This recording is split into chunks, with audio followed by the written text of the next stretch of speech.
सोचिए क्या होता है जब एक मौजूदा मुख्यमंत्री मतलब एक ऐसे राजनीतिक वंश का सबसे बड़ा चेहरा, जिसका ना पिछले 50 सालों से राज्य पर दबदबा रहा हो, वो अपनी सबसे सुरक्षित घरेलू सीट से एक बिल्कुल नए उम्मीदवार से चुनाव हार जाए। और वो भी एक ऐसे उम्मीदवार से जिसके पास कोई राजनीतिक अनुभव नहीं है। मतलब ये कोई छोटी बात नहीं है। बिल्कुल नहीं यार। एक ऐसी सीट जिसे उनका अजय किला माना जाता था।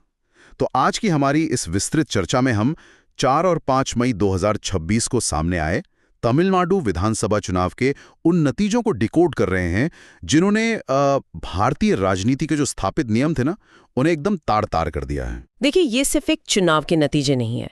अगर हम गहराई से देखें तो ये दरअसल एक पूरे के पूरे राजनीतिक साम्राज्य के ढहने की कहानी है। हाँ, एक बहुत बड़ा शिफ्ट है ये। बिल्कुल। पिछले 5 दशकों से तमिलनाडु की राजनीति पूरी तरह से द्रविडियन मॉडल के इर्द गिर्द ही घूमती रही है ना, जहां केवल 2 पार्टियों मतलब डीएमके और एआईआईडीएमके का ही पूरा एकाधिकार था।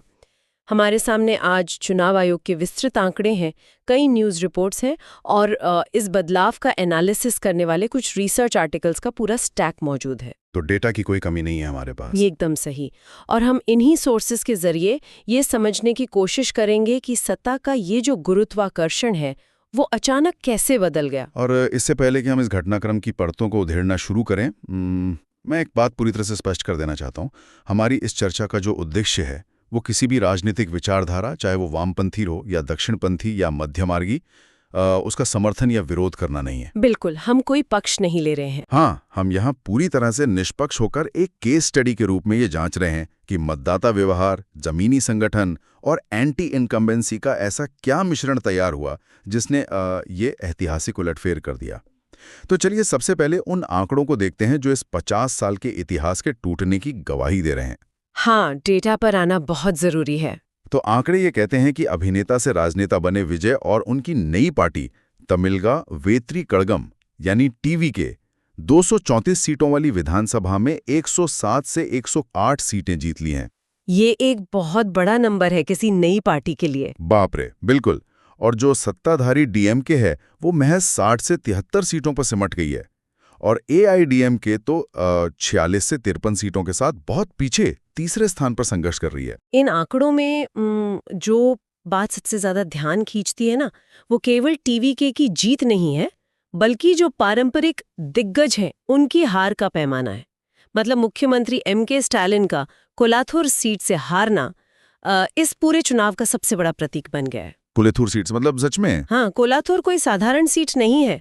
देखिए, ये एक ऐसी जगह है जहां सत्ताधारी पार्टी का पूरा मशीनरी तंत्र, उनका जो जमीनी कैडर है वो 24 घंटे काम करता है। वहां टीवीके के वीएस बाबू जैसे एकदम नए उम्मीदवार का जीतना ये साबित करता है कि सत्ता की पकड़ जमीनी स्तर पर कितनी कमजोर हो चुकी थी। यहाँ ना मुझे एक बात खटकती है। मतलब जब भी भारत में कोई बड़ा फिल्म स्टार राजनीति में उतरता है तो हम तुरंत इसे उसके फैंडम या स्टार पावर का नाम दे देते हैं। एनटी रामाराव से लेकर एमजीआर तक हमने इतिहास में ये देखा है। हाँ, ये एक बहुत आम धारणा है ना?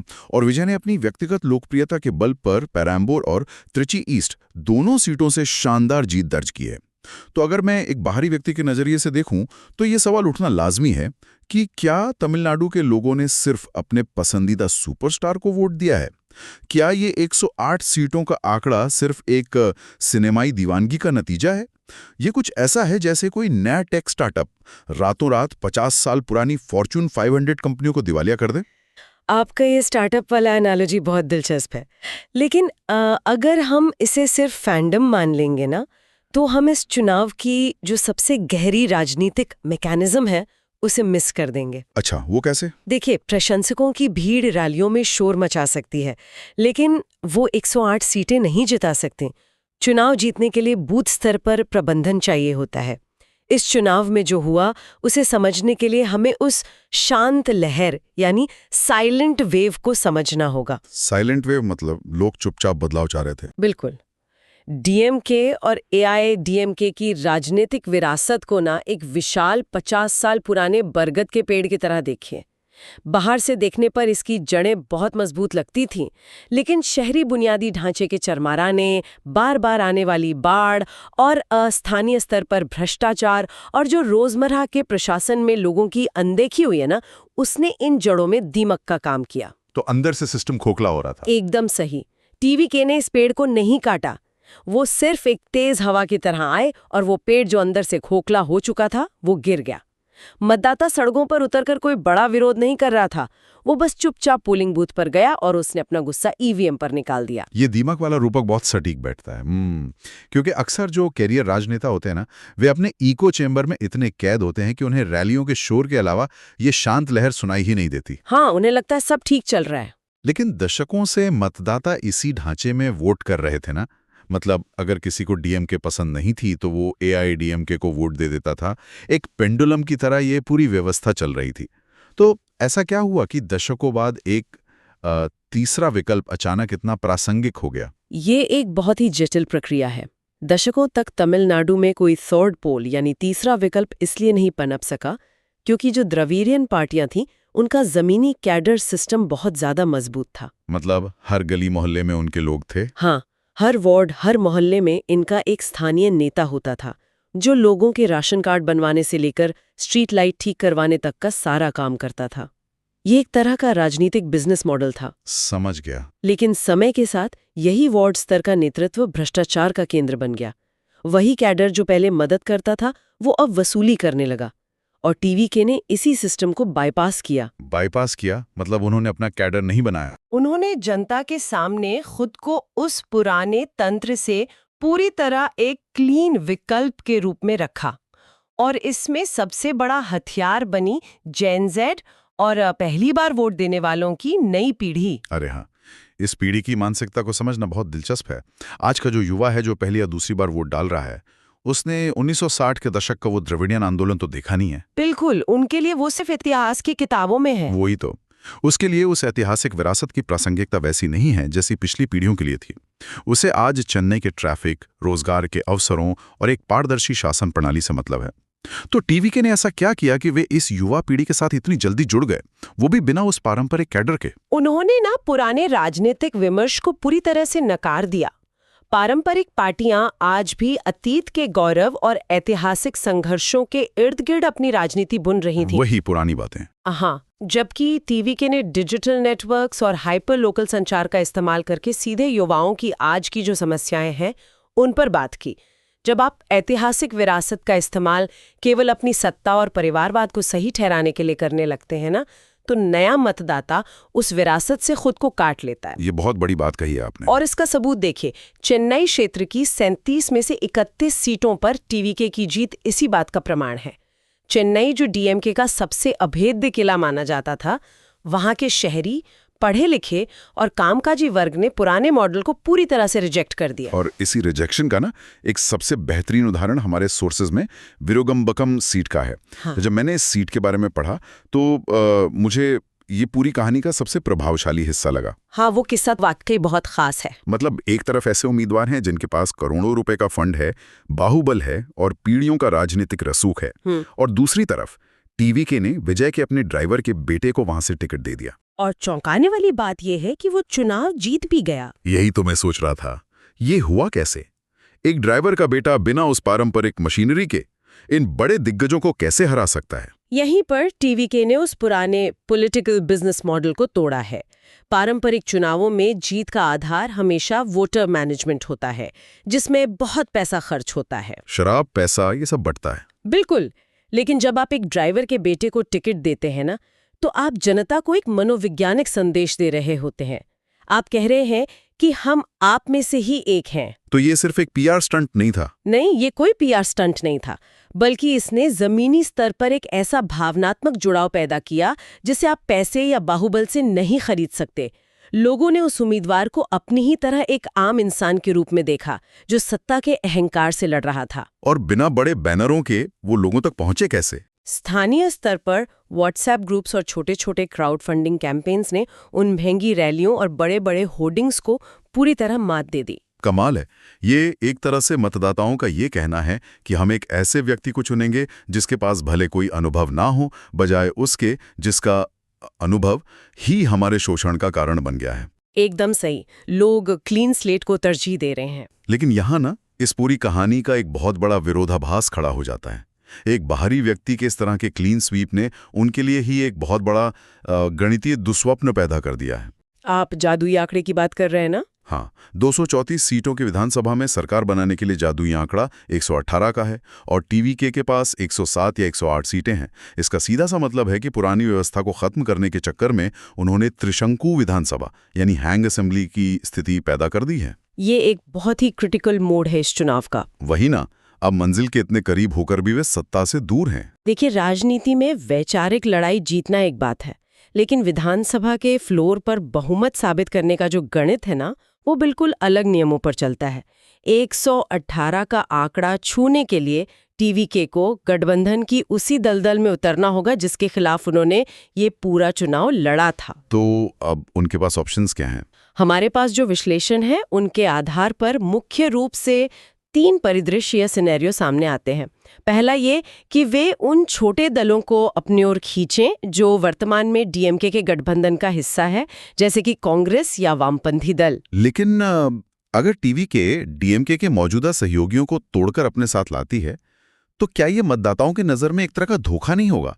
उन्होंने तो पूरे के पूरे सिस्टम के खिलाफ वोट मांगा था ना। हाँ, ये सवाल तो उठेगा। जो पार्टियां डीएमके की सरकार में भागीदार रही हैं, उन्हें ही अपने साथ सत्ता में बैठाने से उनकी वो क्लीन स्लेट वाली छवि तो उसी दिन खत्म हो जाएगी। राजनीति में क्लीन स्लेट का विचार अक्सर बस चुनाव के दिन तक ही सीमित रहता है। अगर टीवीके कांग्रेस या वामपंथी दलों को साथ लाती है तो वे इसे जनता के सामने इस तरह से पेश कर सकते हैं कि ये दल भी डीएमके के नेतृत्व से परेशान थे और अब एक नई शुरुआत का हिस्सा बनना चाहते हैं। मतलब स्पिन डॉक्टर्स अपना काम करेंगे। बिल्कुल। गठबंधन राजनीति के मैकेनिज्म यही है कि आप अपने लिए बहुमत जुटाने को राज्य हित का नाम दे दें। यह एक वैचारिक समझौता तो होगा, लेकिन ये सबसे व्यवहारिक तरीका है बिना किसी बड़े दुश्मन से हाथ मिलाए 118 का आंकड़ा पार करने का। और दूसरा परिदृश्य तो इससे भी ज्यादा पेचीदा लग रहा है मुझे। एक मेगा एंटी-डीएम के गठबंधन की बात भी की जा रही है ना, जहां टीवीके और एआईडीएम के हाथ मिला लें। हाँ, ये भी एक बहुत बड़ी संभावना है, जहां एआईएडीएमके या तो बाहर से समर्थन दे या फिर कैबिनेट का ही हिस्सा बन जाए। अरे लेकिन अगर मैं एक वोटर हूं जिसने टीवीके को इसलिए वोट दिया क्योंकि मुझे लगता है दोनों पारंपरिक पार्टियों ने राज्य को लूटा है, और चुनाव के तुरंत बाद टीवीके उसी एआईडीएमके के साथ सरकार बना ले, तो मैं तो खुद को बहुत ठगा हुआ महसूस करूंगा।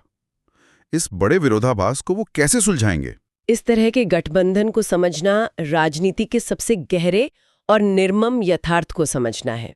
इसे आप वो दुश्मन के दुश्मन वाले सिद्धांत से देख सकते हैं। अच्छा, दुश्मन का दुश्मन दोस्त। हाँ, एआईडीएमके इस समय अपने इतिहास के सबसे निचले स्तर पर है। उनके पास सिर्फ 46 से 53 सीटें हैं। उनके लिए सबसे बड़ा खतरा इस वक्त डीएमके है। टीवीके को ये पता है कि अगर वह एआईडीएमके का समर्थन लेते हैं तो वह इसे यह कहकर जायज ठहरा सकते हैं कि हमारा मुख्य उद्देश्य डीएमके को सत्ता से बाहर रखना था, और इसके लिए कमजोर दुश्मन से हाथ मिला लिया। बिल्कुल। हालांकि ये टीवीके के लिए बहुत बड़ा जोखिम होगा, क्योंकि इससे उनका जो एंटी एस्टैब्लिशमेंट यानी सत्ता विरोधी पूरा नैरेटिव था वो कमजोर पड़ सकता है। लेकिन जब सत्ता बिल्कुल सामने हो ना, तो पार्टियां अक्सर अपनी पुरानी बयानबाजी को भूलने के तरीके निकाल ही लेती हैं। ये देखना वाकई दिलचस्प होगा कि क्या जनता उस तर्क को स्वीकार करेगी या नहीं। और अगर ये दोनों ही सिनेरियो काम नहीं करते हैं, मतलब अगर टीवीके अपने सिद्धांतों पर अड़ी रहती है और कोई भी दल उन्हें समर्थन नहीं देता, तब तो सीधा सीधा एक संवैधानिक गतिरोध पैदा हो जाएगा ना। उस स्थिति में तीसरा परिदृश्य लागू होता है, गवर्नर शासन या राष्ट्रपति शासन। अगर कोई भी पार्टी 118 का आंकड़ा नहीं जुटा पाती तो राज्यपाल को हस्तक्षेप करना ही पड़ेगा। फिर तो राज्य में अस्थिरता आ जाएगी। बिल्कुल। राज्य में तब तक के लिए राजनीतिक अस्थिरता बनी रहेगी जब तक कि या तो कोई नया गठबंधन आकार न ले ले या फिर राज्य को दोबारा चुनावों का सामना न करना पड़े। दोबारा चुनाव, ये तो कोई पार्टी नहीं चाहेगी। एकदम सही। राजनीतिक दल आमतौर पर दोबारा चुनाव से बचने की हर संभव कोशिश करते हैं, क्योंकि दोबारा चुनाव में ये कोई नहीं बता सकता कि मतदाता का मिजाज क्या होगा। जो लोग आज आपको एक क्लीन विकल्प मानकर वोट दे रहे हैं ना, वे कल आपको अस्थिरता का कारण मानकर दंडित भी कर सकते हैं। ये एक बहुत ही महत्वपूर्ण बात है। दोबारा चुनाव में जाना मतलब एक जीते हुए खेल को फिर से शून्य से शुरू करने जैसा है। इस पूरी चर्चा में हमने ये तो देखा कि कैसे पुरानी किले ढहें और कैसे एक बिल्कुल नई पार्टी ने पूरे राजनीतिक समीकरण को बदल कर रख दिया। लेकिन जाने से पहले अगर हम इस पूरे चुनाव का सार सिर्फ एक आंकड़े में समेटना चाहें तो वो आंकड़ा क्या होगा? वो सबसे अहम आंकड़ा है टीवीके का वोट शेयर। 108 सीटों से भी ज्यादा अहम ये है कि चुनाव आयोग के मुताबिक टीवीके ने लगभग 35% वोट शेयर हासिल किया है। 35%? मतलब राज्य के हर 3 में से 1 से ज्यादा व्यक्ति ने उस नई पार्टी पर मुहर लगाई है। बिल्कुल। और तमिलनाडु के इतिहास में किसी भी नई पार्टी या डेब्यूटेंट पार्टी के लिए ये अब तक का सबसे बड़ा आंकड़ा है। क्या बात कर रही हैं? एमजीआर से भी बड़ा? जी हाँ, जब महान एमजीआर ने अपनी अलग पार्टी बनाई थी और पहली बार चुनाव लड़ा था ना, तब उनका वोट शेयर भी इस 35% के जादुई आंकड़े से कम ही था। अरे वाह! ये दिखाता है कि ये जीत केवल कुछ स्थानीय समीकरणों के तुक्के में फिट बैठने का नतीजा नहीं थी, बल्कि पूरे राज्य में टीवीके के संदेश की एक व्यापक स्वीकार्यता थी। और सच कहूं तो यही बात इस केस स्टडी को इतना खास बनाती है। एक पूरी तरह से नए खिलाड़ी ने आकर मैदान के सारे पुराने नियम बदल दिए। हमने देखा कि कैसे एंटी इनकम्बेंसी की एक शांत लहर ने काम किया, कैसे पारंपरिक कैडर सिस्टम के खिलाफ एक नया डिजिटल और जमीनी अभियान खड़ा किया गया, और कैसे एक आम आदमी को टिकट देकर दशकों पुराने पॉलिटिकल बिजनेस मॉडल को चुनौती दी गई। लेकिन ये तो सिर्फ शुरुआत है, असली चुनौती तो अब सामने आएगी। बिल्कुल।